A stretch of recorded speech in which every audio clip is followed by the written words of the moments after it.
Reverend doctor Victor Paul pastor గారిని దేవుడు మన మధ్యలోనికి క్షేమకరంగా తీసుకుని వచ్చారు. అందును బట్టి దేవునికి మహిమ కలుగునుగాక. హల్లెలూయా, హల్లెలూయా. చాలా చోట్ల ఆయా ప్రాంతాలలో అలాగే విదేశాలలో కూడా ఎంతో దేవునికి మహిమకరముగా వాడబడుతున్న సేవకులు మన మధ్యలోనికి రోజు వచ్చారు. ఆయన చాలా బిజీ షెడ్యూల్ ఉన్నప్పటికీ కూడా దేవుడి మాట నన్ను వెళ్ళమన్నాడు, నేను తప్పక వస్తానని దేవుడు మాట్లాడడం వల్ల ఆయన మన మధ్యలోనికి ఆ బిజీ షెడ్యూల్లో కూడా టైమును చూసుకుని మన మధ్యలోనికి రావడానికి దేవుడు ఎంతో కృప చూపించాడు. అందుని బట్టి కృతజ్ఞతతో దేవునికి మహిమ కలుగునుగాక. హల్లెలూయా, హల్లెలూయా. మేచర్ల ఆ ప్రాంతంలో బలముగా వాడబడుతున్నారు.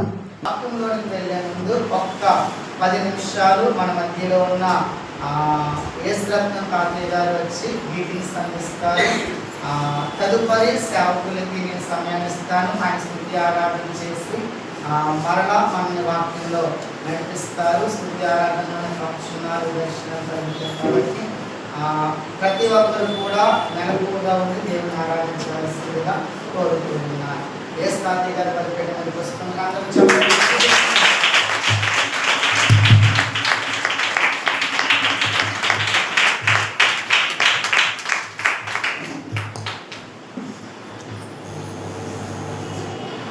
సమస్త మహిమ ఘనత ప్రభావములు మన ప్రభు అయిన యేసుక్రీస్తు ఘనమైన నామములో అయితే కలుగును గాక. ఆమేన్. మరి ఈరోజు ఇక్కడ ఉపవాస కొడుకులైనట్టుదే మాకు తెలియదు. అది తెలిసినట్టు మా దోష పుట్టినరోజు అని తెలుసు. దానికే రమ్మను సరే వస్తాను అని అప్పుడే సంవత్సరం నుంచి ఇక్కడ మా యేసు రండి సార్ వస్తాను అంటున్నాం కానీ రాలేకపోతుంది. ఈరోజు కూడా రానేమో అనుకున్నాం.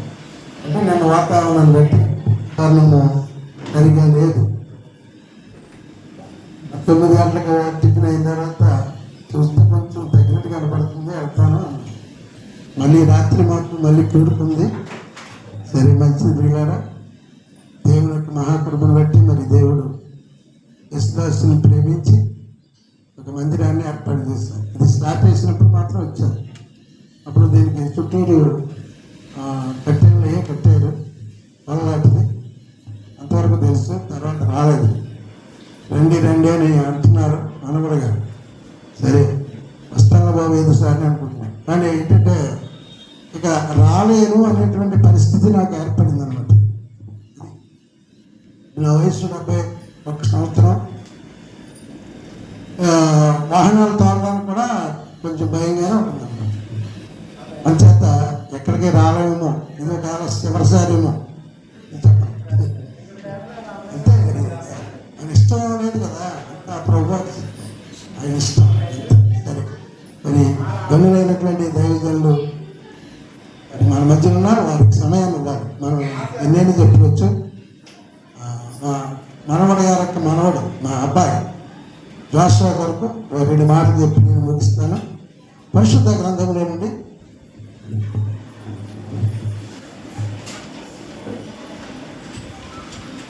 115వ సంకీర్తన 13వ చరణంలో చక్కటి మాటలు అక్కడ రాయబడ్డాయి. పిల్లలనేమి పెద్దలనేమి తన యందు భయభక్తులు గల వారిని. అది జోషువా మరి చిన్నప్పుడే దేవుని పాటలు నేర్చుకున్నాడు. నిన్న చెప్పాను చర్చిలో. జోషువా రేపు పుట్టినరోజు ప్రార్థన చేయండి. మీ మధ్య నుండి పుస్తకం చూడకుండా కీర్తనలు పాడుతున్నాడు. మీరేమో చెల్ల చూసుకుని పాడుతున్నారు. ఏమి చూడకుండా పాడుతున్నాడు, చూడండి మరి అంత చిన్నపిల్లడు అని చెప్పాను. నిజమే. మరి ఆ చిన్నతనంలో మరి బుక్ చూడకుండా చెల్ల చూడకుండా కీర్తనలు పాడుతున్నాడు అనమాట. అంచేత దేవుడు అలాంటి వారిని దీవిస్తాడు. ఇక్కడ పిల్లలనేమి పెద్దలనేమి ఎవరైతే దేవుని యందు భయభక్తులు ఉంచుతారో వారిని మీ దేవుడు తప్పకుండా ఆశీర్వదిస్తాడని ప్రభు వాక్యం చెప్తుంది. మరొక మాట ఏంటంటే యెహోవా మిమ్మును మీ పిల్లలను అది వృద్ధి పొందాలి. మనకు పిల్లలంటూ ఉంటే వాళ్ళు ఏమవ్వాలంటే వృద్ధి పొందాలి, అభివృద్ధి పొందాలి, ఎదగాలి. ఎందులో ఎదగాలి? వయస్సులో ఎదగాల, దేవుని సన్నిధిలో ఎదగాల, ప్రార్థనలో ఎదగాల, వాక్యంలో ఎదగాల, కీర్తనలో ఎదగాల, అన్ని విషయాల్లో ఎదగాలి. అన్ని విషయాల్లో మన పిల్లలు ఎదగాలి. ఎదగకుండా మరగుజ్జవాళ్ళ ఉంటే అది దేవునికి మహిమ కాదు, మన కుటుంబానికి కూడా మంచిది కాదు. అలా ఉండకుండా ప్రభువు వాక్యం చెప్తుంది, యెహోవా మిమ్మును మీ పిల్లలను వృద్ధి పొందించును, భూమి ఆకాశములు సృజించిన యెహోవా చేత మీరు ఆశీర్వదించబడిన వారు. స్తోత్రం చెందామండి. మనం అందరం ఎవరు? అద్వితీయ దేవుని యొక్క, ఆ దేవాది దేవుని యొక్క ఆశీర్వాదములు పొందిన వారు మనము. ఎలాంటి వారమో తెలుసా? అంత గొప్ప దేవుని పిల్లలు మనం, అంత గొప్ప దేవుని పిల్లలు. అర్థమవుతుందండి? వేరే అవన్నీ మనకు తెలియదు, కానీ మన దేవుడు అద్వితీయ దేవుడు, జీవము కలిగిన దేవుడు, జీవాధిపతి అయిన దేవుడు, సృష్టికర్త అయిన దేవుడు. ఆ దేవుని పిల్లలు మనం. చూసారా, మనము ఆ అడుగులు ఎక్కడ వేస్తామో తెలుసుకుని అడుగులు వేయాలి. అలా వేసినట్లయితే దేవుని యొక్క దీవెనలు పొందుకుంటాము. అలాగే మన పిల్లల్ని కూడా పెంచాలి. మన పిల్లల్ని కూడా పెంచాలి. మాకు 2 మనవలు ఉన్నారు. వాళ్ళు కూడా మరి చక్కగా కీర్తనలు పాడతారు, వాక్యం చదువుతారు. ప్రార్థనల మంది తక్కువ. అంతేకాదు మా గ్లోరీ కూడా ప్రార్థన చేసింది కాదు, సండే స్కూల్లో కీర్తనలే పాడేసింది. ఈ సండే స్కూల్లో పిల్లలందరూ కూడా ప్రార్థన చేసి తక్కువ. మరి కీర్తన పాడమంటే ఎన్నైనా రాత్రి తెల్లవారులు పాడతారు. అలా పాడి మంచిది. పిల్లారా, మరొక మాట చూసి మనం ముగించుకుందాం.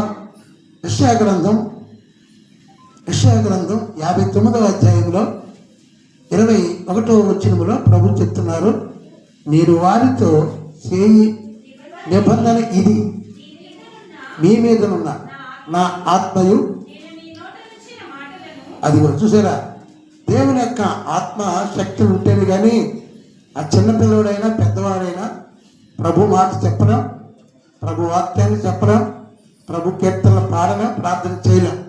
ఆయన ఆత్మాభిషేకంతో నింపబడాలి. ప్రభువా, నీ సన్నిధికి వస్తున్నాను నాయన, నన్ను ఆత్మపూర్ణులుగా నింపండి నాయన అని మనము ఆ దేవాతి దేవునికి విన్నపాలు చేసుకుని మన ప్రభు సన్నిధికి వచ్చినప్పుడు మనం ఖచ్చితంగా దీవించబడతాం. మన పిల్లల్ని కూడా అలా తయారు చేయాలి.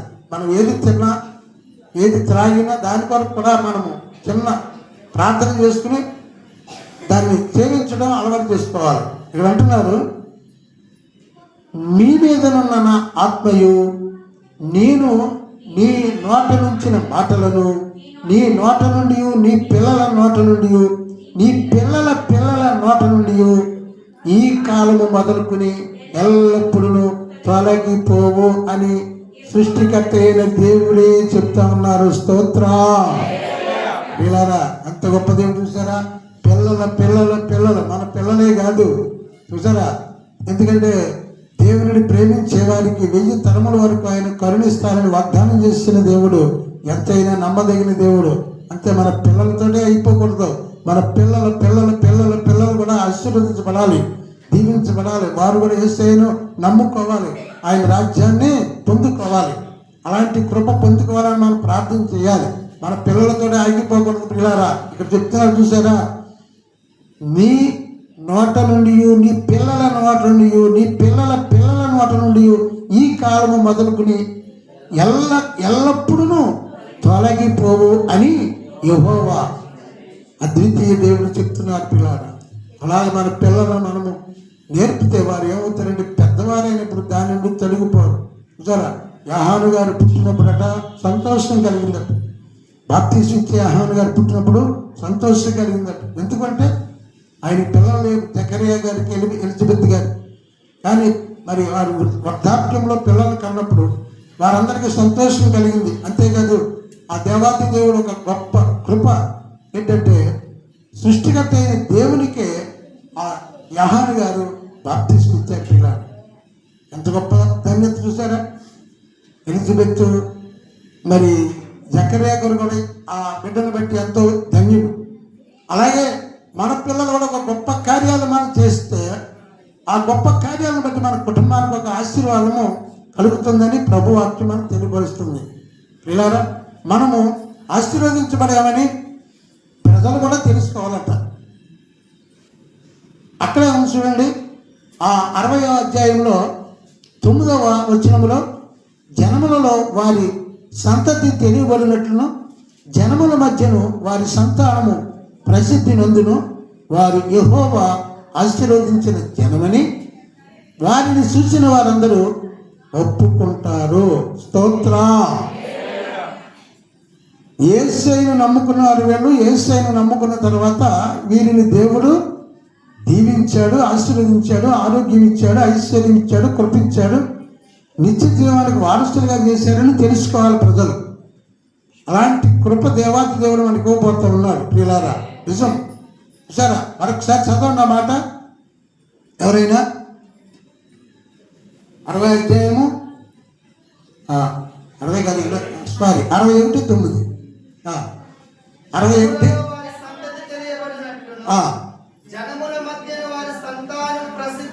అది చూసారా, జనముల మధ్యన మనం ఉన్నాం. మనము ప్రసిద్ధి పొందాలి, మన పిల్లలు కూడా అభివృద్ధి పొందాలి, ఆశీర్వదించబడాలి, కృప పొందాలి, దీవెన పొందాలి, ఆరోగ్యంతో నింపబడాలి. దేవుని వాక్యమును కూడా చదివి మరి చిన్నతనం నుండి నేర్చుకోవాలి. అలా నేర్పాలి పిల్లలకు.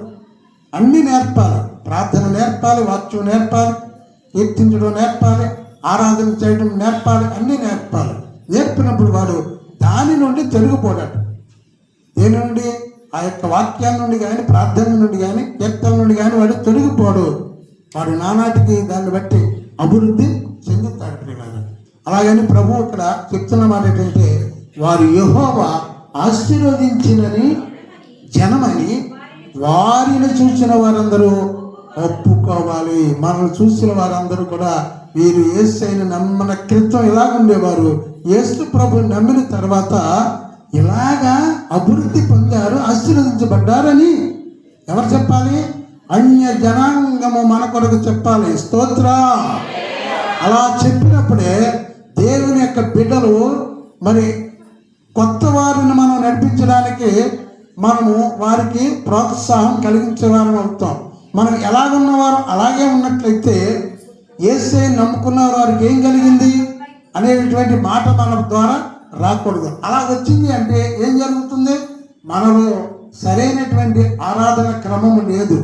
సరైనటువంటి ఆరాధన క్రమము లేక వారు ఏమవుతున్నారంటే ఎక్కడ ఉన్న వాళ్ళు అక్కడే ఉంటారు. ఎప్పుడైతే ఆరాధన క్రమంలో దేవుని వాక్య ప్రకారంగా నడుస్తున్నావో మనం అంచెలంచెలుగా దేవాది దేవుడు మనల్ని దీవిస్తాడు. ధనములోనే కాదు, ఆరోగ్యంలోనే కాదు, ఐశ్వర్యంలోనే కాదు, అన్ని విషయాల్లో కూడా ఆయన ఆశీర్వదించే దేవుడు. చివరిగా ఆయన రాజ్యంలో మనను చేర్చుకునే దేవుడు. ఆయన జీవము కలిగిన దేవుడు. మనల్ని కూడా జీవింపజేసే దేవుడు. ఆయన మరణించి మరలా బ్రతికిన దేవుడు. ఆయన పుట్టికే వేరు, ఆయన మరణమే వేరు, ఆయన బ్రతకడమే వేరు. పరిశుద్ధుడు ఆయన. వేలు పిల్లలు అలాంటి పరిశుద్ధుడు ఎవరో లేరు. మనం నమ్ముకున్నటువంటి దేవుడు అంత గొప్పవాడు. ప్రియులారా, అంచేత ఈ యొక్క వాక్యముల ద్వారా మరి కుమారుడు మరి యేసుదాస్ గారి యొక్క కుమారుడు జోషువా ఆశీర్వదించబడాలని దేవాది దేవుడు ఆ బిడ్డకు మరి నిండైనటువంటి కృపను గ్రహించి దీర్ఘాయుష్ ఇచ్చి ఆయన దేవాది దేవుడు దీవులతో నింపినట్లుగా అలాగే యేసుదాస్ గారికి ఇచ్చినటువంటి పరిచర్య అంతటను కూడా దేవాది దేవుడు ఇంకను నలుదిశల నుండి కూడా అనేక ప్రజలు వచ్చి దేవాది దేవుని యొక్క సంఘములో చేర్చబడినట్లుగా ఆ మహాదేవుడు కృప చూపును గాక. ఆమేన్.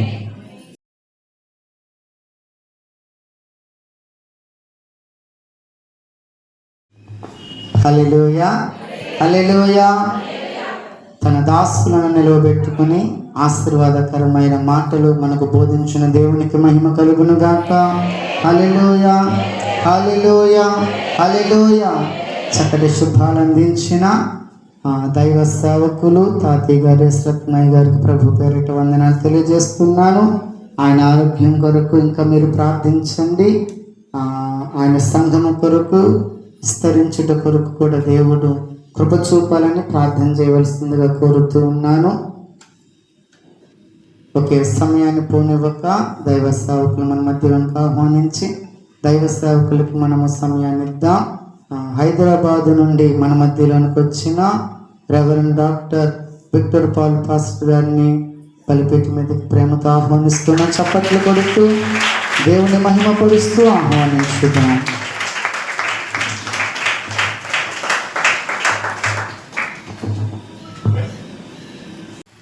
చాలా మందితో దేవుడు ఆరాధనలో మాట్లాడాడు అనుకుంటున్నాను. మాట్లాడా కొన్ని సాక్ష్యం ఇవ్వకపోయినా పర్లేదు, కానీ మాట్లాడాడంటే మాకు కూడా ధైర్యం. మాట్లాడాడు కదా, నమ్ముతున్నారా? ఏమని? దేవుడు మాట్లాడిన దాన్ని బట్టి మనము సరిదిద్దుకొని వెళ్తే ఖచ్చితంగా దేవుడు కార్యాలని జరిగిస్తాడు. రైట్, చప్పట్లు కూడా దేవుని మైండ్ పడుతుంది. మరొకసారి సమయం ఇచ్చిన దేవాదానికి వందనాలు తెలుపుకుంటూనే వాక్య భాగంలోకి వెళ్దాము. నిర్గమకాండము 3వ అధ్యాయము 21వ వచనం.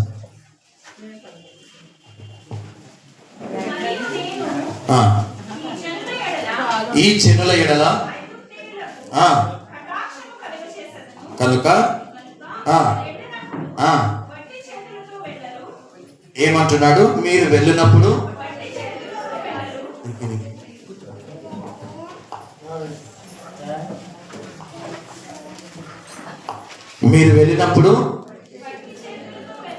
ఎస్, ఇప్పుడు ఆనాడు దేవాది దేవుడు ఇశ్రాయేలుతో మాట్లాడిన మాట నిన్న నేడు ఏకరీతి కలిగిన దేవుడు నేడు ఈ రోజు మనతో మాట్లాడుతున్నాడు ఇదే మాటని.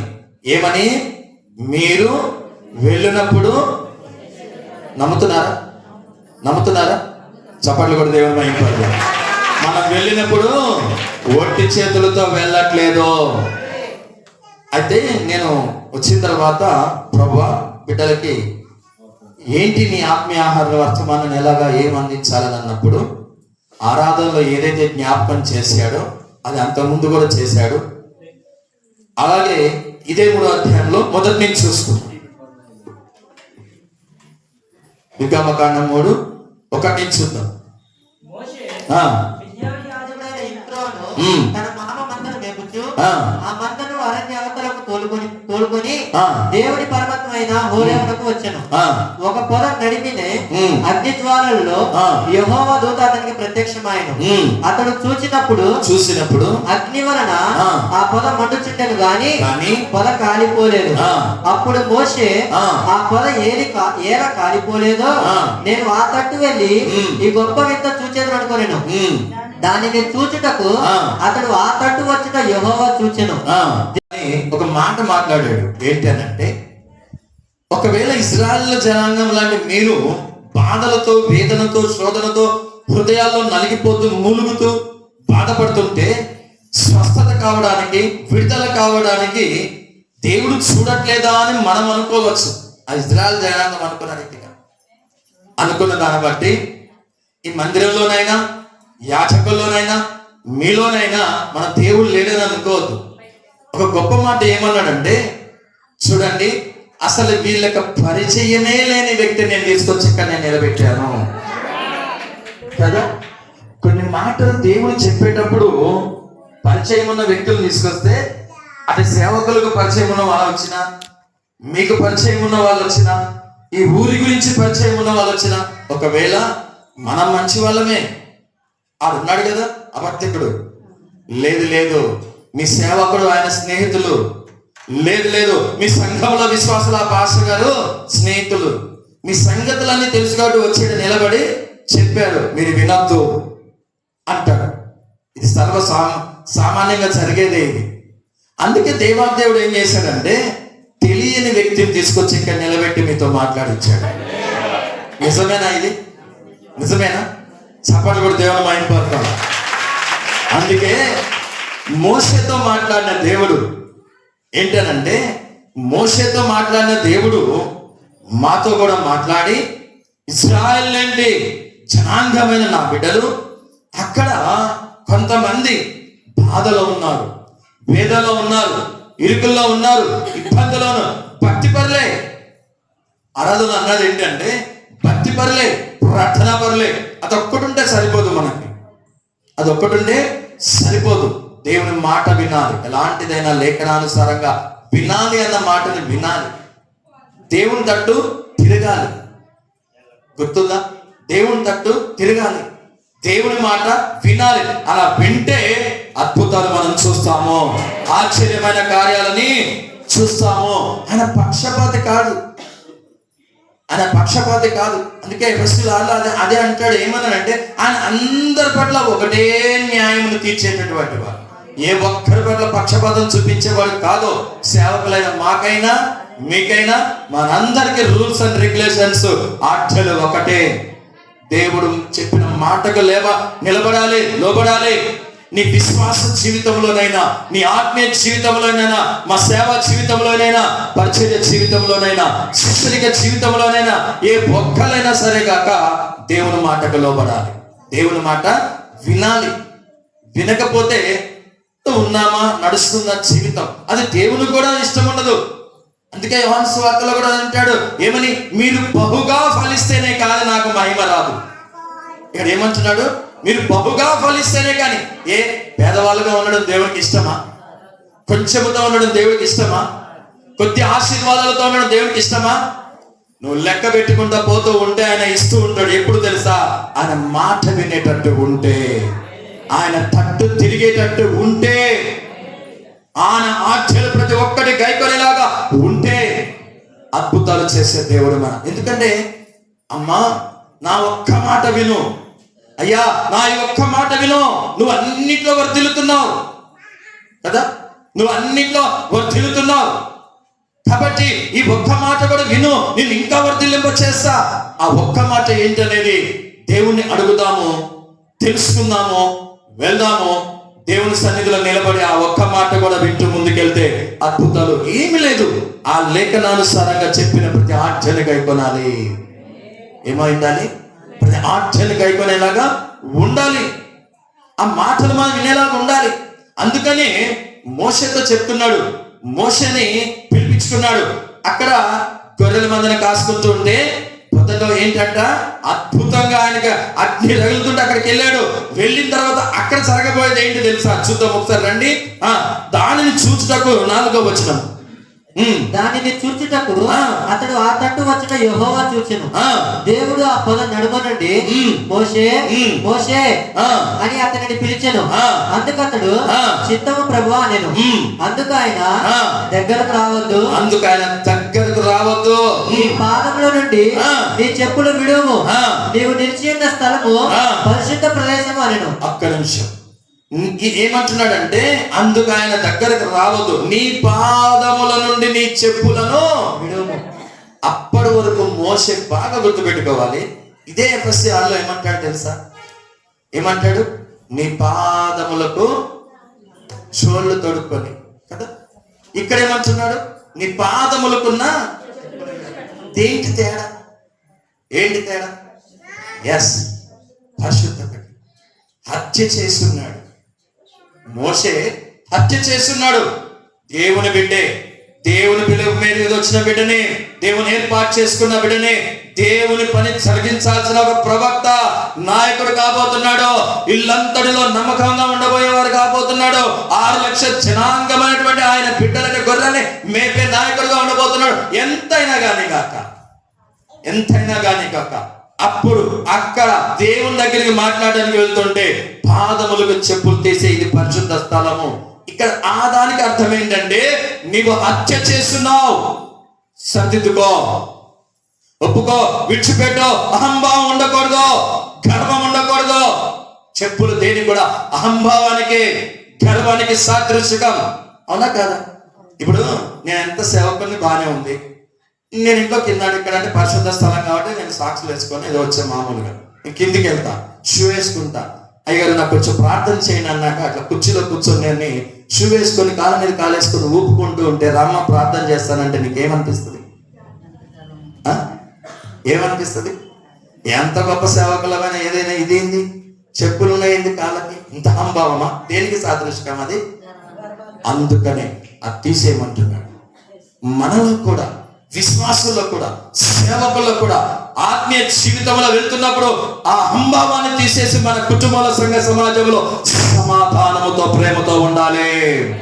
అద్భుతాలు చూస్తాము, ఆశ్చర్యమైన కార్యాలు చూస్తాము.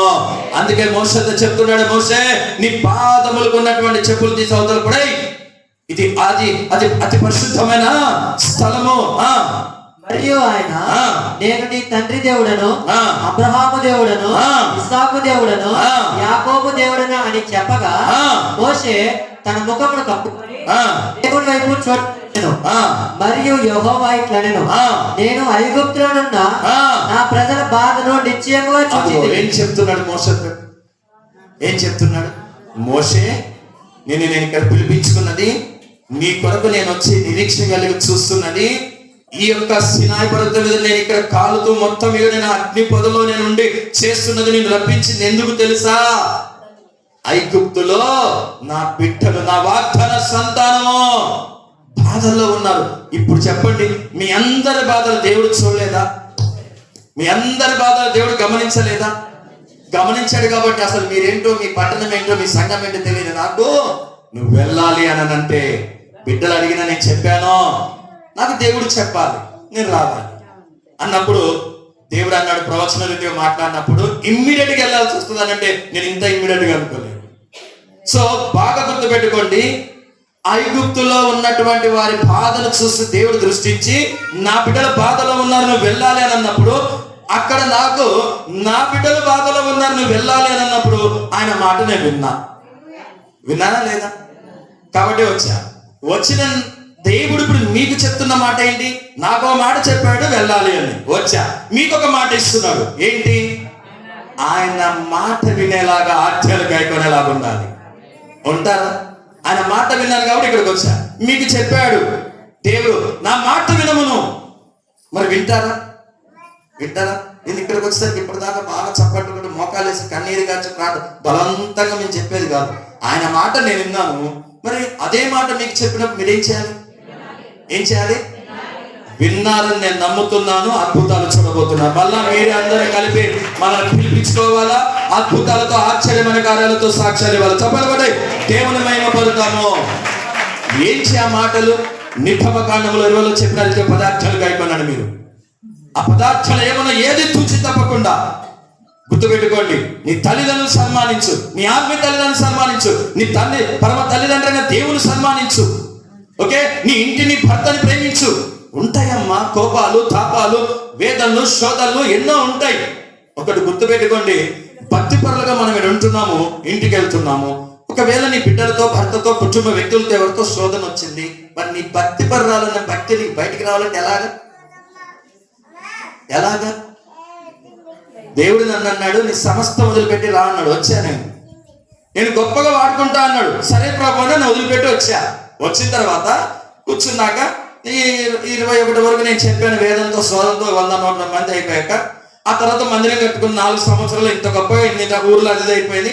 చక్కగా నాకు ఒక 15 లక్షల కారు కూడా దేవుడు ఇచ్చాడు. 2 కార్లు 3 కార్లు ఇచ్చాడు.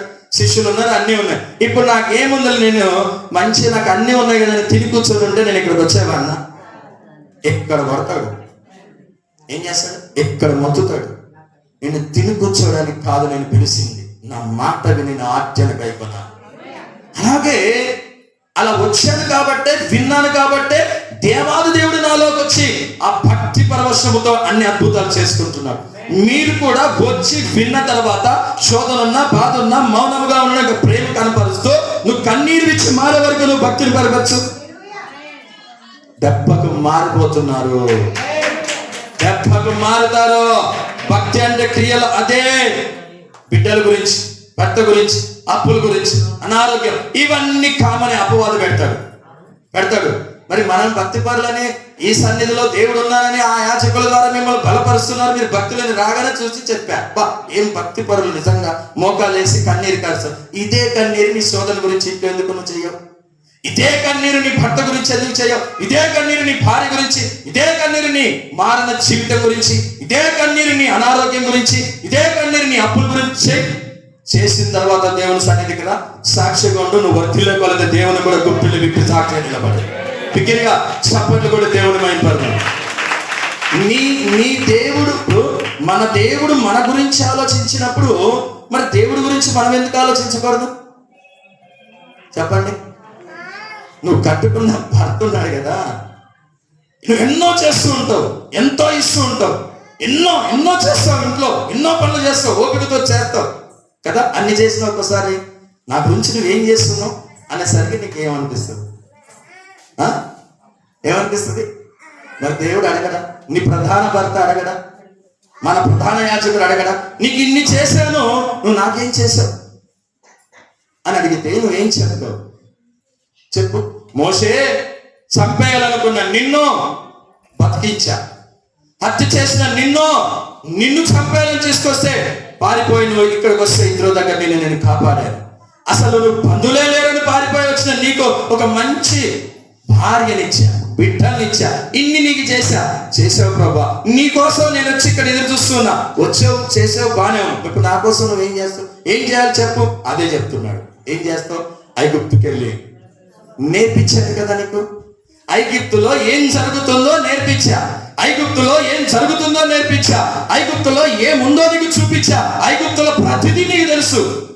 నువ్వు మాత్రమే అర్హుడు అక్కడ నా బిడ్డలు విడిపించడానికి. ఈ రోజు మందిరానికి నువ్వు వచ్చావు, మోషే వచ్చినట్టు వచ్చావు, నేర్చుకున్నావు, తెలుసుకున్నావు, మోకాలేసావు, కన్నీరు విచ్చావు, అన్ని చేసావు. శోధన వచ్చింది. మరి నీ శోధన నీ కుటుంబాన్ని బట్టి, నేను బట్టి నువ్వు ఎందుకు విడుదల చేసుకోలేకపోతున్నావు చెప్పండి? చూపించాడు కదా మోషేకి, చూపించాడు కదా, నేర్పించాడు కదా, అక్కడ ఉన్న స్థావరాలను తెలుసు కదా, నీకు కూడా భక్తి తెలుసు కదా, నీకు ప్రార్థన తెలుసు కదా, కన్నీరు తెలుసు కదా, మోకాలేయడం తెలుసు కదా. ఇన్ని తెలిసిన నీకు మళ్ళా ఎక్కడ వేసిన గొంగల్లాగానే ఎందుకు నీ కుటుంబం అక్కడ ఉంటుంది చెప్పండి? వినాలి దేవుని యొక్క మాటలు. ఆయన ఇచ్చిన పదార్థాలు ప్రతి ఒక్కటి నువ్వు చూచే తప్పకుండా నెరవేరుస్తున్నావు లేదో, నీ ఇంటికి వెళ్ళి ఒక్కొక్కటి చూసుకో, ఒక్కొక్కటి చూసుకొని నెరవేర్చుకో, జరిగించుకో. అందుకంటున్నాడు ఏమని మోషే, ఇప్పుడు ఏమంటున్నాడు? మరి 7వ వచనం, మరి యెహోవా ఇట్లా నేను ఐగుప్తులోనున్న నా ప్రజల బాధను నిశ్చయముగా చూశాను. పనులలో తమ్ముడు కష్టపెట్టు వారిని బట్టి వారు పెట్టిన మొరను వింటిని. అదిగో మీ కష్టమును బట్టి అపవాదిగాడు మీ గృహాలు, మీ ప్రార్థనా పరులే వాళ్ళ దగ్గర ఎక్కువ ఉంటాడు. ఇందాక నేను చెప్పాను, బెల్లం ఉన్న చోట ఆస్తి ఉన్న చోట, అవునా? మనం మంచి స్థితిలో ఉన్నాం అనుకో, ప్రతి ఒక్కరు వస్తారు కదా. అలాగే నువ్వు ఆత్మీయ జీవితంలో ఉన్నప్పుడు వాడు ఎందుకు వదిలిపెడతాడు? వాడు కూడా వచ్చి నీలో, నీ కుటుంబంలో ఏం లోపం ఉంది, నీ భక్తిని బట్టి వెళ్తున్నా ఏ లోపం ఉంది, ఆయన ఆశ్చర్య గైకొనేదాంట్లో, ఆయన మాట వినేదాంట్లో, ఆత్మీయతలో, ఉపవాసములో, నిబంధనలో, తీర్మానంలో, మన నోటిలో, మాటలో, అన్నింటిలో కూడా ఎక్కడో ఏదో లోపం ఉంది. ఉన్నదాన్ని బట్టే పట్టుకుంటారు. ఏం చేస్తారు? ఒక్కొక్క తల్లికి, అమ్మ నేను పలానా ఇంటికి వెళ్తున్నా, ఆమె మంచిదా, ఎందుకు వెళ్తున్నావు? ఆమెతో నేను ఒక పని జరిగించుకోవాలి. ఆమె నా చేస్తుందా? ఖచ్చితంగా నాకు చేస్తుంది. మాకెవరికి చేయలేదే, వీళ్ళకి ఎవరికి తెలియదు వీక్ పాయింట్, ఆమెకు తెలుసు. పోతే జరిగించుకొని వచ్చింది. ఒక రోజు మళ్ళీ కలిసినాక ఏంటి అయిందా అంటే, ఆ తల్లి నాకు పని చేసి పెట్టింది కదా. ఎలాగా? ఒక్కొక్కరికి ఎలా ఉంటుందంటే, పొగిడితే చాలు. ఏంటిది? అమ్మా నువ్వెంత అందగత్తివో, అసలు ఎలాగా ఇదని పొగిడితే పని అయిపోద్ది కదా. ప్రతి ఒక్కరికి ఒక బలహీనత ఉంటుంది, వీడికి కూడా ఒక బలహీనత ఉంది. అపవాది ఏంటి? నువ్వు ఆత్మీయ జీవితంలో వెళ్తున్నప్పుడు నీలో ఏ లోపం ఉందో, బలహీనత ఉందో, ఆ దాన్ని పట్టుకుంటాడు. ఏంటి? ఆత్మీయతలో సరిగ్గున్నావా? నీ ఇంట్లో సరిగ్గున్నావా? ఉన్న తర్వాత దేవుడు ఆశీర్వదిస్తుంటే ఆశీర్వాదాన్ని బట్టి దేవుని సన్నిధి, ఇప్పుడు ఆశీర్వాదం రాకముందు ఒక రకంగా, వచ్చాక ఒక రకంగా ఉంటే ఎలాగా? వచ్చాక కూడా నీ కాలముని, నీ సమయముని, నీ ధనముని, నీ ఆరోగ్యాన్ని, నీ దేహాన్ని ఇచ్చిన దేవుడికి మరి నువ్వు ఇవ్వడానికి ఏంటి? ఉన్నావా ఇలాంటి లోపంలో? ఒకసారి చూడండి, ఆలోచించండి. ఒకవేళ అలాంటిది ఉంటే ఇక నుంచి ఉండమని చెప్పి చప్పట్లు కొడతాము, దేవుని మహిమపడతాము. అద్భుతాలు మన కుటుంబాల్లో చూడబోతున్నాము. ఆత్మీయ జీవితం ఉన్న దగ్గరనే ఉండేది వాడు, శవాలున్న చోట అన్నట్టు కదా. దేవుని మాట కొన్ని వినక ఆత్మీయ జీవితంలో ఏదో ఒక్క బలహీన విషయంలో చనిపోయే స్థితిలో ఉంటే, చనిపోయిన శవాల దగ్గర రాబందులు ఎలాగొస్తాయో అలా వీడు వచ్చి కూర్చుంటాడు. ఎంత ఆత్మీయతలో ఉన్నా కానీ కదా, ఎక్కడ వాడిని దొరకద్దో. చప్పట్లు కొట్టి దేవుని మహిమ పడతాము. దూతలతో కలసి శరాపులలో నిలచి చదం దూతలతో కలసి శరాపులలో నిలచి నీ మహిమను చూడాలని నాశ తీరా ఆడాలని చదం దూతలతో కలసి శరాపులలో నిలచి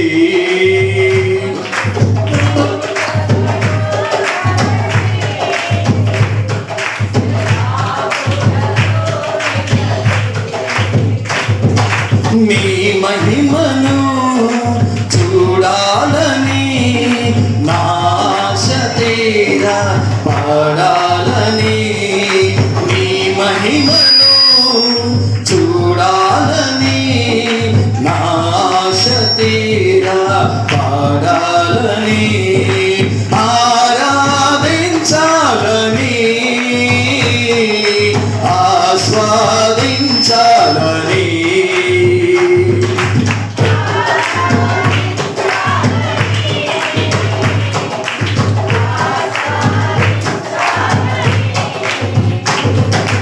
దావీదు గానాల స్తోత్రాలుడా కోరాహు కుమారుల స్తుతి పాత్రుడా దావీదు గానాల స్తోత్రాలుడా కోరాహు కుమారుల నా స్తుతులన్నిటిపై ఆసీనుడావయ్యా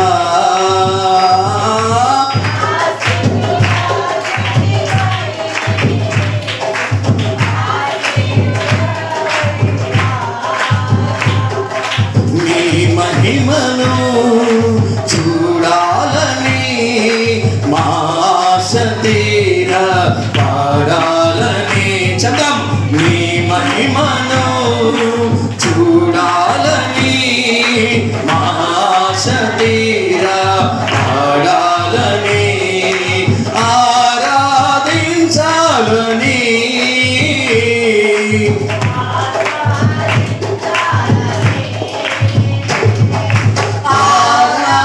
ఆరాధించాలని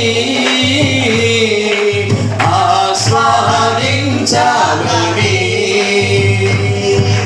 దూతలతో కలసి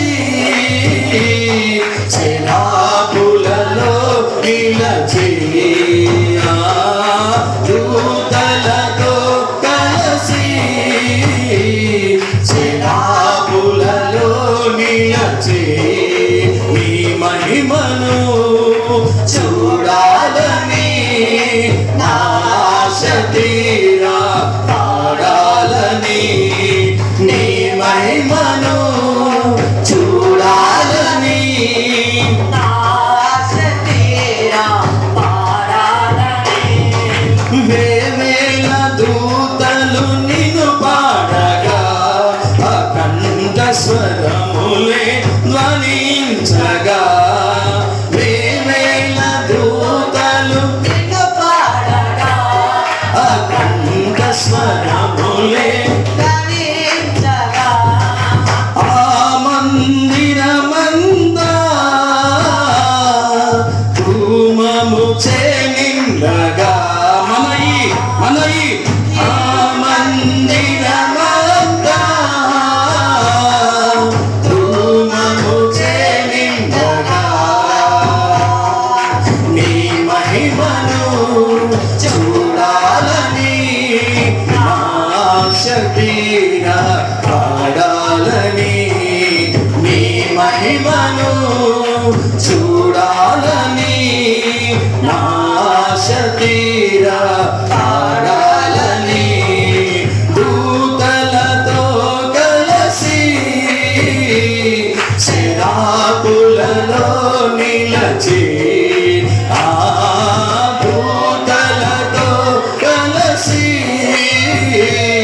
శరాపులలో నిలచి హల్లెలూయా అందుకంటున్నాడు మరియు యెహోవా ఇట్లనెను నేను ఐగుప్తులో ఉన్న నా ప్రజల బాధలు నిశ్చయముగా చూచితిని. పనులలో తాము కష్టపెట్టు వారిని బట్టి వారు పెట్టిన మొరను వింటిరి. అది విన్నాడు ఈ రోజు మీ మొర. విన్నాడా? ఎస్ విన్నాడు. మొరను వింటిని. వారి దుఃఖములు నాకు తెలియలేదని అనుకోవద్దు, దుఃఖములు తెలిసే ఉన్నవి.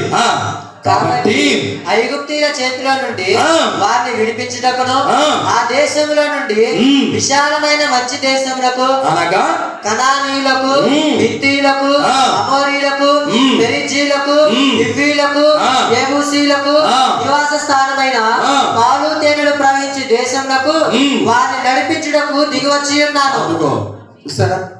దిగి వస్తాడు దేవుడు. ఈరోజు మనందరి కోసము ఆనాడు దిగి వచ్చాడు తండ్రి యెహోవా ఐగుప్తులో నుండి విడిపించడానికి. ఈనాడు తన కుమారుని పంపించాడు యేసు ప్రభువాని 2000 సంవత్సరాల క్రితం. నిన్ను నన్ను మనం కష్టపడుతున్న దాన్ని బట్టి, బాధలో ఉన్న దాన్ని బట్టి విడుదల ఇవ్వడానికి సిద్ధంగా ఉన్నాడు. ఇస్తాడు కూడా. మాట ఇచ్చిన దేవుడు ఎన్నటికీ తప్పుతాడా? ఒక్కరి కోసం నడుచుకుంటూ రాలేదా? యెరూషలేముకి వెళ్ళలేదా? ఈరోజు నీ కోసం రాడా? వస్తాడు. సిమోను దగ్గరికి వెళ్ళేటప్పుడు ముందుగా అంటాడు ఏమన్నానంటే, నీతిమంతుడు, యథార్థవంతుడు, దేవుని మాటకు లోబడి ఆజ్ఞలు కైకొనే మనిషి. వాళ్ళ దగ్గరికి వస్తాడు దేవుడు. నీ ప్రతి బాధను తీరుస్తాడు, నీ ప్రతి అవసరతను తీరుస్తాడు. మనము కూడా దేవుని ప్రతి మాట వినేలాగా ఉండాలి. అద్భుతాలు మనం చూడబోతున్నాము. ఆ బాధ నుండి విడుదల రాబోతుంది, కష్టం నుండి, దుఃఖం నుండి విడుదల రాబోతుంది. అందుకని ఇక్కడ చెప్తున్నాడు, దిగి వచ్చి ఉన్నాను. ఇశ్రాయేలుల మొర నిజముగా నా యొద్దకు చేరినది. ఐగుప్తీయులు వారిని పెట్టుచున్న హింస చూచితిని. ఆరాధనలో చాలా మంది దేవుడు మాట్లాడాడు. వీరిని పదే ఎవరో ఒకరు మిమ్మల్ని మాటల ద్వారా దేనిలో ఒక విధంగా పట్టుకొని ఇబ్బంది పెడుతుండొచ్చు. నేను చూశానని అంటున్నాడు. అక్కడ జరుగుతున్నది నేను చూశాను అంటున్నాడు. ఇక్కడ మీకు జరిగింది కూడా నేను దేవుడు చూశానని అంటున్నాడు. చూశాడు కాబట్టి పంపించాడు. నెక్స్ట్ వచ్చేసరికి మీ కష్టాలు, దుఃఖాలు, కన్నీరు వెళ్ళిపోయి ఆశీర్వాదాల నుండి సాక్ష్యాలు ఇవ్వాలి. నేను నమ్ముతున్నా మీరు అందరూ ఇలా ఉండబోతున్నారని. కానీ ఒక్క చిన్న మాట అంతే. మాట విందాం. యాజకుల ద్వారా ఏం చెప్తున్నాడు, వాక్యాల ద్వారా ఏం చెప్తున్నాడు, వాక్యము ద్వారా ఏం చెప్తున్నాడు, ఏం బోధిస్తున్నాడు, బోధించిన దాన్ని బట్టి ఎలా ఉండమంటున్నారు. ఉందా? పెద్ద కష్టమేం కాదు. అవునా కాదా? 2 మాటలు 10 ఆజ్ఞలు 2 ఇచ్చాడు దేవాదేవుడు. నిన్ను వల్ల నీ పొరుగు వారిని. కొద్దిగా తిడితే చాలు భర్తనే ప్రేమించాడు, కొద్దిగా మూతి నల్ల పెట్టుకుంటే భార్యనే ప్రేమించాం, ఇంక ఇతరులు ఏం ప్రేమిస్తాం? అక్కడే కదా తెలిసేది కదా.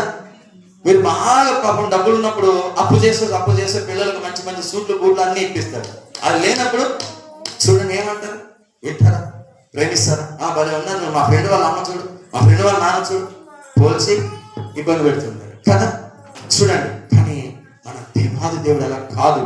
పిలుచుకున్న రక్తములు కడగబడి నేను ఆదరణకర్తన దేవుడు అక్కడ సమాధి ఎందుకు ఖాళీ చేశాడు తెలుసా? మన హృదయాలు ఖాళీగా ఉన్నాయి కాబట్టి. ఏంటి? అది ఖాళీగా ఉండాలంటే ఇది ఖాళీగా ఉంది కాబట్టి ఇక్కడికి రావడానికి అది ఖాళీ చేశాడు. మరి ఇక్కడికి రావాలంటే ఎవరి దగ్గర పడితే వాళ్ళ దగ్గరికి వస్తాడా? రాడు. ఆయన మాట విన్న వారి దగ్గరికి వస్తాడు. ఈరోజు మీ దగ్గర కూడా వస్తాడు. వింటామని ఒక్కటి గుర్తు పెట్టుకోను. నేను సమరస్త్రీని చక్కగా ఎందుకు తీసుకున్నానంటే, ఆరాధనలో దేవుడు గుర్తు చేశాక ఆమెని పాపి అన్నాడు, ఆయనని పాపి అన్నారు. ఈరోజు లేమి, బాధ, మీరు బ్రతుకులింతే, మీరు ఇంతే, మీరు ఎదగరు, మీరు ఆస్తిమంతులు కారు అని ఎంతో మంది ఎన్నైనా అనుకోని మనకు అవసరం లేదు. సమరస్త్రీని అన్నారు, అవసరం లేదు. చక్కని అన్నారు, అవసరం లేదు. మీకు, నాకు, మనకి దేవుడు అవసరం ఉంది కాబట్టి ఆయన అనుకుంటాడు నాకు అవసరం అని. నీవు సమరస్త్రీలాగా మాట విను, చక్కె వలె మాట విను. ఏంటిది? నేను వివరణ ఇస్తున్నాను. నేను ఇక్కడికి వచ్చేటప్పుడు నేను చెప్పాను, అయ్యా ఆయన భాష గారు చెప్పారు, చిన్న ఒక శాపమో లోపమో ఏదో ఉంది, దాన్ని సర్దిద్దుకోవాలి అని అన్నా. ఏ రూపాయన అంటే నేను చెప్పాను. చెక్కైలో కూడా అందరూ ఏమన్నారు? ఒక పాపం ఉంది అన్నారు. కానీ ఆయన కూడా ఎవరి సంతానం? అబ్రహాం సంతానమే. కానీ ఆయనలో లోపం ఉంది, ఆయనకి తెలియదు. యేసు ప్రభు వారు వచ్చారు. వచ్చి నేను చెప్పిన మాట వింటారని ఒక నమ్మకం ఉంది కాబట్టే వచ్చాడు. సమరస్త్రీ కూడా నేను చెప్తే వింటుందని ఒక నమ్మకం ఉంది కాబట్టి ఎత్తుకుంటూ వెళ్ళాడు. ఈ రోజు కూడా దేవాది దేవుడు ఐగుప్తుల దగ్గర పంపించిన రీతిగా, ఓకే, ఐగుప్తుకి ఆ ఇశ్రాయేలు దగ్గరికి పంపించిన రీతిగా ఈరోజు తన దాసుని మీ దగ్గర ఎందుకు అన్నాడంటే, మీరు కూడా దేవుని మాట వింటారని ఒక నమ్మకం ఉంది కాబట్టి.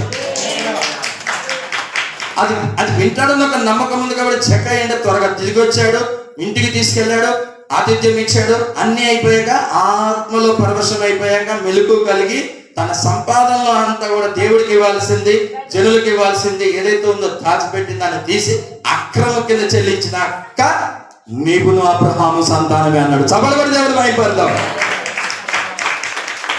అన్నాడా లేదా? అప్పటి వరకు దాచిపెట్టాడు. మరి యేసు ప్రభు వచ్చినాక ఎందుకు బయట వచ్చింది? అప్పుడు దాకా ఏంది ఇట్లా ప్లాస్టింగ్ చేసి ఉంటుందేమో అక్కడ, ఏంటిది కదా. ఎప్పుడైతే కూర్చున్నాడు, కళ్ళు తెరవబడ్డాయి, ఆత్మీయ నేత్రాలు వచ్చి ఆత్మీయ దేహమైందో, ఆత్మీయతలు వెళ్ళిపోయాడో, దెబ్బకుంటే దోచుకున్నది కాస్త నేను తీసేసేయాలని ఇంకా చెప్పు నాయన, నేను 400 ఇస్తానేమని ఉంటానన్నాడు. ఈరోజు మనము కూడా నీ కాలము, సమయము, ధనము, మందిరానికి వెళ్ళి ఏదైనా ఉంటే అలాంటిది ఉంటే తీసివే, ఒప్పుకో, సర్దిద్దుకో. నిన్ను ఆస్తికర్తను చేయబోతున్నాడు. జీవ గ్రంథంలో నీ పేరు లిఖించబడబోతున్నాడు. ఎస్, నిజమైన సహకారుల పేర్లు ఫిలిప్పీ 4 అంటాడు. నిజమైన సహకారుల పేర్లు జీవ గ్రంథంలో లిఖించబడి ఉంటాయి. మనకి ఇక్కడ ఉన్నటువంటి రేషన్ కార్డులో, ఆధార్ కార్డులో ఓకే, అవసరమే, ఇది అవసరమే. నిత్యము కదలన్నటువంటిది కదా, ఒక పేరు ఒక గ్రంథంలో కావాలి. ఎక్కడది? యేసయ్య దగ్గర కావాలి. నువ్వు వాక్యాలకైగానే ఉంటే అక్కడ రాస్తాడు.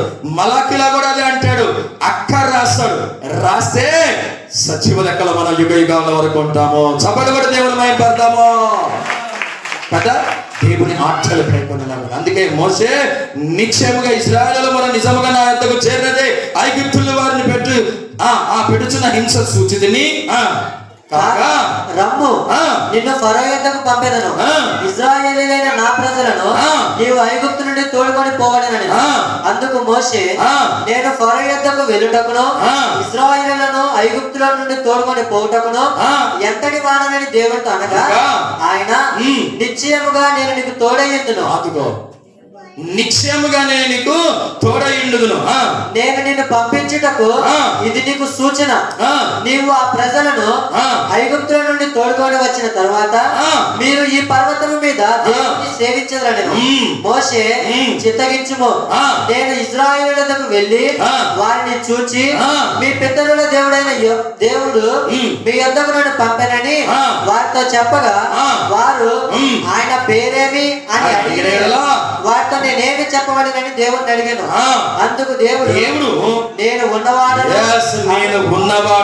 అనువాడునని మోషేతో చెప్పాను.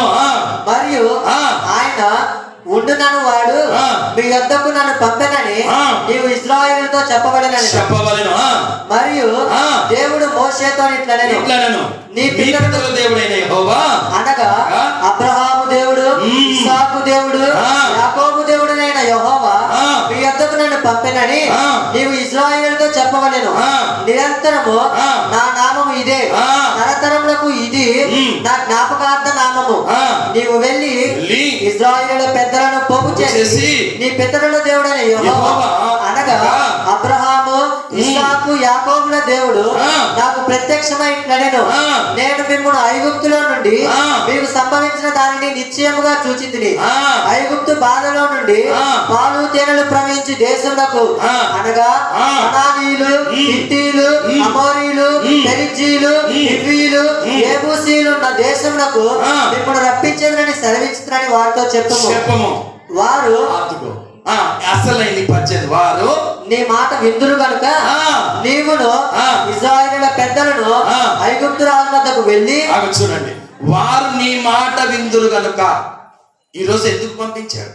ఐగుప్తుకి ఇశ్రాయేలును విడిపించడానికి మోషే పంపించిన రీతిగా ఈరోజు తన దాసుని ఇక్కడికి ఎందుకు పంపించాడనంటే, అన్నాను కదా, వింటని తండ్రి అయిన దేవుడు తన కుమారుడితో వెళ్ళు, ఆమె అందరితో బాధ అనుభవించుండొచ్చు, నీ మాట వింటది, వెళ్ళు అనగానే సమరస్తుంది. వింటాడు, అబ్రహాం సంతానం కాబట్టి వెళ్ళు అంటే చక్కెర దగ్గరికి వెళ్ళాడు. ఈరోజు నన్ను ఎందుకు పంపించాడు అని అంటే, మీరు కూడా తెలుసుకున్న, నేర్చుకున్న భక్తులు ఉన్నారు కాబట్టి, దేవుని మాట వింటారు కాబట్టి, వినాలి కాబట్టి, ఆశీర్వాదాలు రావాలంటే వినండి, నిలబడండి, గొప్ప ఆశీర్వాదాలుగా మీరు ఉండబోతున్నారు.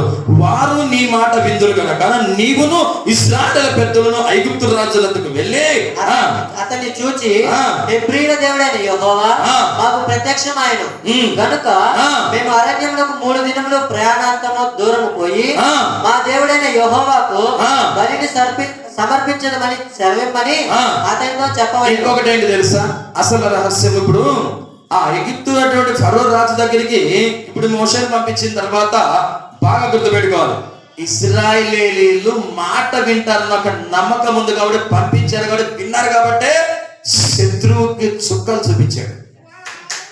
ఏం చేశాడు? శత్రువుకు చుక్కలు చూపించాడు. ఈ రోజు కూడా వింటున్న ఈ మాటలు బట్టి వింటామనుకొని విని వెళ్ళి దేవుని ఆజ్ఞలు కైకొనండి. మిమ్మల్ని బాధ పెట్టే శత్రువుతో నా యేసయ్య యుద్ధం చేయబోతున్నాడు. వింటేనే వింటారు, నువ్వు వెళ్ళన్నాడు. విన్నారు కాబట్టే పెద్దలు విన్నారు కాబట్టే వింటామని అల్లా విన్నారు కాబట్టే మోషే పెద్దలు ఎక్కడికి వెళ్ళారు? ఫరో దగ్గరికి వెళ్ళారు. దేనికి వెళ్ళారు తెలుసా? చుక్కలు చూపించడానికి. మర్యాదగా అడిగాడు, బాబు ఈ బంధకాల నుంచి మమ్మల్ని వదిలిపెట్టు. మీరు ఎవరు అనుకుంటున్నావు? సర్వోన్నతుడైన దేవుని బిడ్డలో వారు నువ్వు బాధ పెడుతుంటే చూసేవాడు కాదు నా యేసయ్య, చూసేవాడు కాదు. గుర్తుపెట్టుకో, నీ రాజ్యంలో ఏదైనా ఉన్నని గాక అది ఇచ్చిన రాజాది రాజైన నా దేవుడు ఆ రాజు బిడ్డలైనటువంటి వారిని బాధ పెడుతుంటే చూసేవాడు కాదు. మర్యాదగా అడిగారు, ఏమని? విడిపించు, మా దేవుని మేము సేవిస్తూ మేము హ్యాపీగా బతుకుతామంటే వింటారా? విన్నారు కదా. అందుకని ఏం జరిగింది చూద్దాం. ఐగుప్తు రాజు మహాబలముతో మీ మీదికి వచ్చి మిమ్మల్ని పోనీయడని నేను ఎరుగుదును, కానీ నేను నా చేయి చాపి ఐగుప్తు మధ్యమున నేను చేయదలిచి ఉన్న నా అద్భుతములన్నిటిని చూపి దాన్ని పాడు చేసేదను. అటు తరువాత అతడు మిమ్మల్ని పంపివేయను. అద్దుకో, చూసారా ఏమంటున్నాడు? నా బిడ్డలు వెళ్ళు మాట వింటారో వింటారన్న తర్వాత వెళ్ళాడు, చెప్పాడు, వాళ్ళు విన్నారు. పెద్దలతో పోయి అడిగితే ఒప్పుకోనందుకు దేవాదేవుడు ఏం చేశాడు తెలుసా? అక్కడ ఏం చెయ్యాలో అన్ని తెగుళ్ళు పెట్టేసేసి ప్రభు యొక్క శక్తి ఏమిటో, ప్రభు యొక్క ఫలం ఏమిటో వాళ్ళ బిడ్డల జోలికి వస్తే అందుకే అంటాడు, నా బిడ్డల జోలికి వస్తే నా కన్ను పాప నా కన్ను గుడ్డుని ముట్టినట్టే కదా. ఎప్పుడు తెలుసా? శత్రు రాజ్యం ఎప్పుడు కూలిపోతుంది, శత్రువులు ఎప్పుడు సిగ్గుపడతారు, నిందలు ఎప్పుడు దూరం అవుతాయి, బాధలు ఎప్పుడు దూరం అవుతాయి, ఈ కష్టాలు ఎప్పుడు దూరం అవుతాయి, ఈ కన్నీరు ఎప్పుడు నాట్యముగా మార్చాలి. బిడ్డల జీవితాలు, వాళ్ళ వివాహాలు, వాళ్ళ ఉద్యోగాలు, మన కుటుంబంలో క్రీస్తుని ఆయన పండ మీద మనము మన కుటుంబాన్ని కట్టుకున్నాం కదా. అయినా ఏంటి కన్నీరు, ఏంటి కష్టాలు? దేవుడు చూడట్లేదా అని అనుకోవద్దు. చూశాడు, దర్శించాడు కాబట్టి వచ్చాడు, చెప్పాడు, మాట వినమన్నాడు. వాళ్ళు విన్నారు కాబట్టి వెళ్ళి అడిగితే ఒప్పుకోలా, అది తెగులును పెట్టాడు. ఏం చేయాలో అది చేసేసాడు. నేను ఏం చేయాలో నేను చేస్తా. మాట విని ఆజ్ఞలుగా ఉంటే అది ఏం చేయాలో చేస్తాడు. మేం కాదు చేసేది, వాక్యం చెప్పే మేం కాదు, ఆరాధనలో నడిపించే మేం కాదు. మాలో ఉన్నవాడు ఈ లోకంలో ఉన్నవాడు కంటే వాడిని మట్టు పట్టించి మిమ్మల్ని తీసుకెళ్లి ఆశీర్వాదంలో నిలబెట్టి తీసుకొచ్చి సాక్షిగా నిలబెడతాడు. చప్పట్లు కొట్టి దేవుని వైపడదాం. ఛాన్స్ ఇవ్వండి, దేవునికి ఛాన్స్ ఇవ్వండి. మాట విని ఛాన్స్ ఇవ్వండి. అద్భుతాలు జరుగుతాయి, ఆశ్చర్యకాలు జరుగుతాయి. ఎవరో ఏదో చెప్తారు, మనం వినొద్దు. అంతే సౌలు అంటాడు, ఈ చెరుల మాట విని నేను ఈ శాపాన్ని తెచ్చిపెట్టుకున్నాను. దేవుడు మొహం చూడటానికి కూడా సిగ్గుపడిపోయాడు. అందుకే ఆ అభిషేకించినటువంటి సమయంలో పోయి చూసినప్పుడు నువ్వే చెప్పుకో అంటాడు.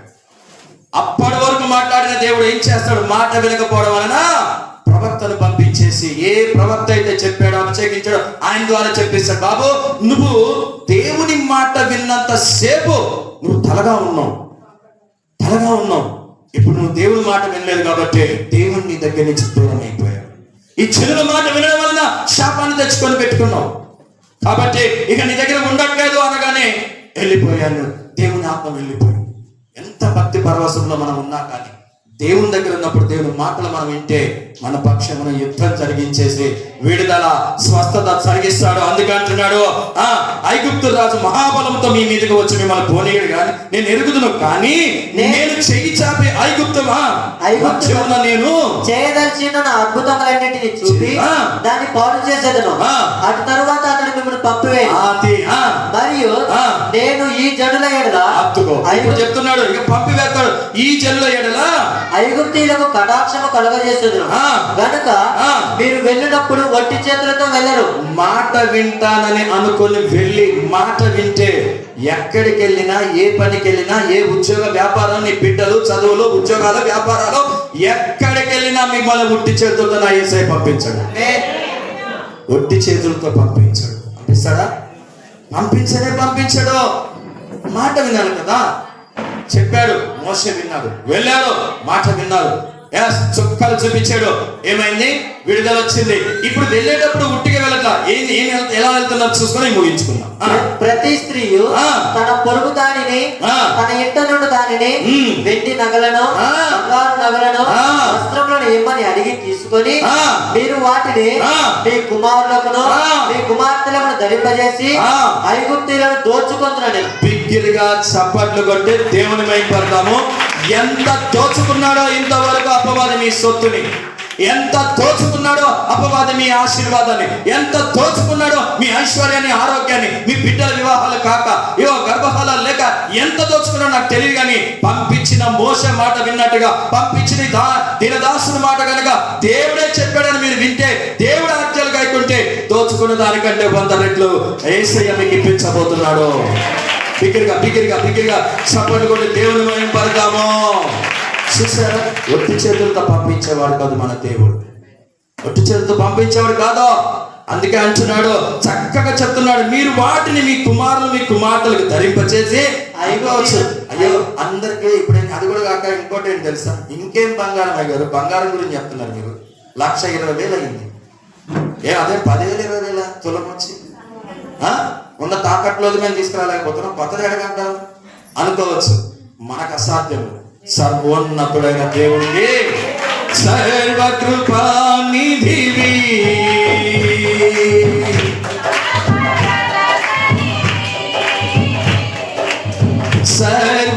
సర్వకృపానిధివి, సంపదలగనివి, సకలము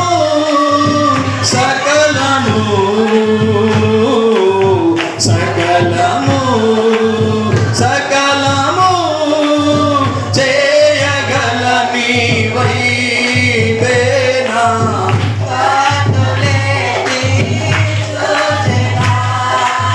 కొండల వైపు నా కన్నులేతి, కొదువతో నేను కుమిలెదనా, కొదువతో నేను కుమిలెదనా. నీవు నాకుండగా, నీవే నా అండగా. చదవో, నీవు నాకుండగా, నీవే నా అండగా, నీవే నా, నీవే నా, నీవే నా, నీవే నా ఆత్మదాహము తీర్చిన, వెంబడించిన బండవు. కలవరపడినే కొండల వైపు నా కన్నులెత్తుదునా, కొండల వైపు నా కన్నులెత్తి, కొదువతో నేను కుమిలెదనా, కొదువతో నేను కుమిలెదనా. నిత్యము కదలని సీయోను కొండపై, అవును, నిత్యము కదలని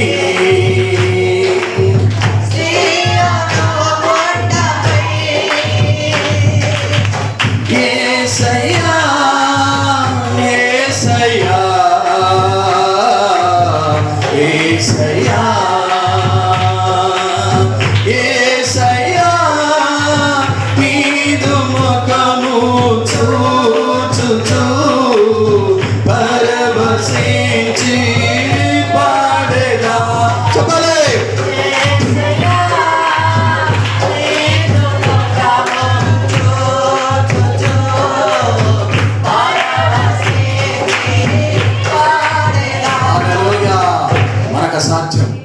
నువ్వు దేవుని మాట విను, దేవుని వైపు తిరుగు, దాచిన ధన నిధినిచ్చి ఖచ్చితంగా చేస్తాడు, అద్భుతాలు చేస్తాడు, ఆశ్చర్యకాలు చేస్తాడు. కాబట్టి దేవుడు మిమ్మల్ని అందరిని దృష్టించాడు కాబట్టి, మీ బాధలు దృష్టించి, కన్నీటిని దృష్టించి, కష్టాన్ని దృష్టించాడు కాబట్టి, మీ ఇష్టాన్ని వాడు దొంగిలిస్తున్నాడు కాబట్టి యేసయ్య పంపించడం జరిగింది, మీ అందరితో మాట్లాడడం జరిగింది.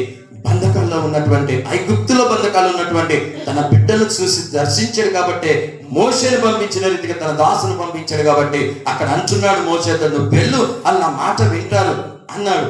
అనగానే నేను కూడా వెళ్ళు, నా మాట నీ నోట పలికింది వాళ్ళు వింటారు, విన్న దాన్ని బట్టి నేను వారికి అద్భుతాలు నేను చూపించబోతున్నా, ఆశ్చర్యమైన కార్యాలు జరిగించబోతున్నా, ఆశ్చర్యమైన సంగతులతో వారికి అద్భుతాలు నేను చూపించబోతున్నా. ఈ యొక్క వాగ్దానము నమ్మి మాట విని ఆశ్చర్యకరమైన ప్రతి కుటుంబానికి ఆశీర్వాదాలతో నింపి సాక్షిగా నిలబెట్టుకునబడును గాక, అద్భుతాలు జరుగును గాక, స్వస్థతలు జరుగును గాక, విడుదల జరుగును గాక. ఈ మాటలు బట్టి కన్నీరు విచ్చి ప్రార్థించిన ప్రతి కుటుంబానికి అద్భుతాలు జరుగును గాక. ఆమేన్. ప్రభు ఇచ్చిన కొద్ది మాటలు ఆశీర్వదించి దీవించబడును గాక. ఆమేన్. ఈ సమయం ఇచ్చినటువంటి దైవ సేవకులకు మీ అందరూ కూడా ఓపికతో నా ప్రార్థనల్ని, ఆరాధనలు అన్ని కూడా విని ఆలకించినందుకు వందనాలు.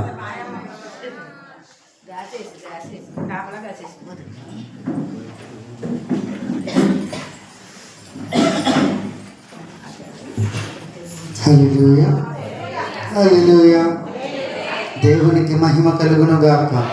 హల్లెలూయా, హల్లెలూయా, హల్లెలూయా.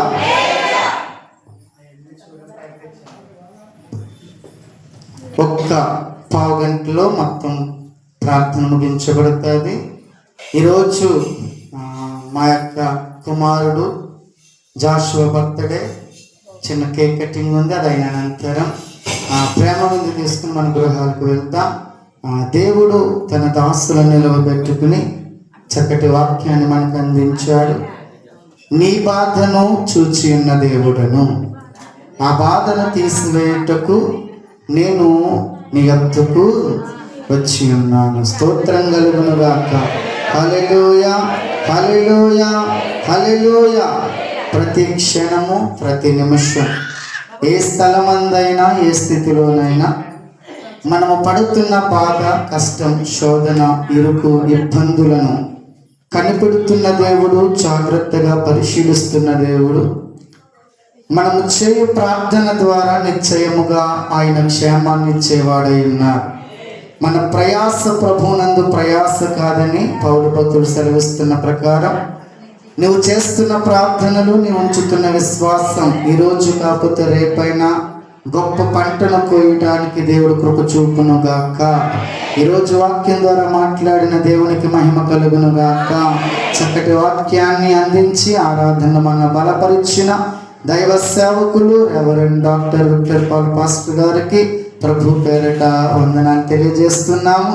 మా దీన సంఘాన్ని ప్రేమించి ఇంత దూరం వచ్చి మాకు ఆ సమయాన్ని కేటాయించినందుకు మరొకసారి హృదయపూర్వక వందనాలు తెలియజేస్తూ ఉన్నాను. వచ్చిన మీ అందరికీ కూడా సావరంలో, అలాగనే దొల్ల నుండి, చెముడు లంక నుండి, అగ్రహారము నుండి, ఆయా స్థలాలలో నుండి మమ్మల్ని ప్రేమించి ఈ యొక్క స్థలముకు వచ్చిన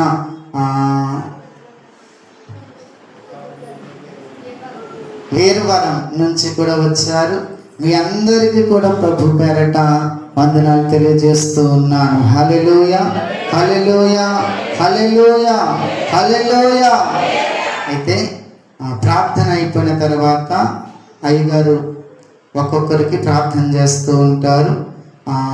మేము ఏకాంతంగా కలిసి పాస్టర్ గారితో ప్రార్థన చేయించుకోవాలనుకున్న ఆశ ఉన్న ప్రతి ఒక్కరు కూడా ఆలస్యం అయిపోతుంది అనుకోకుండా నిలిచి ప్రార్థన చేయించుకొని వెళ్ళవలసిందిగా దేవుని పేరట తెలియజేస్తూ ఉన్నాను. హల్లెలూయా, హల్లెలూయా.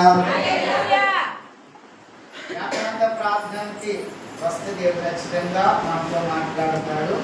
ఎందుకంటే పొద్దున్న సునీత తన హస్బెండ్ వచ్చారు, తన హస్బెండ్ వెళ్ళిపోతున్నారని ప్రార్థన చేయడానికి తీసుకుని వెళ్ళాను. వాళ్ళకున్న సమస్య కొరకు దేవుడు మాట్లాడి పరిష్కారం కలుగజేస్తున్నాడని దేవుడు మాట్లాడాలి. కాబట్టి ఎవరితో ఏ రీతిగా దేవుడు మాట్లాడతారో మనకు తోడైండుగాక. ఆమేన్. విత్తబడిన వాక్యం మన హృదయంలో ఫలించునుగాక. ఎత్తబడిన వాక్యము ద్వారా దేవుడు విడుదల కలగ చేయునుగాక, సమాధానమిచ్చునుగాక, శాంతినిచ్చునుగాక, నూరంతల దీవెన మన జీవితంలో కలగ చేయునుగాక. ఆమేన్, ఆమేన్, ఆమేన్.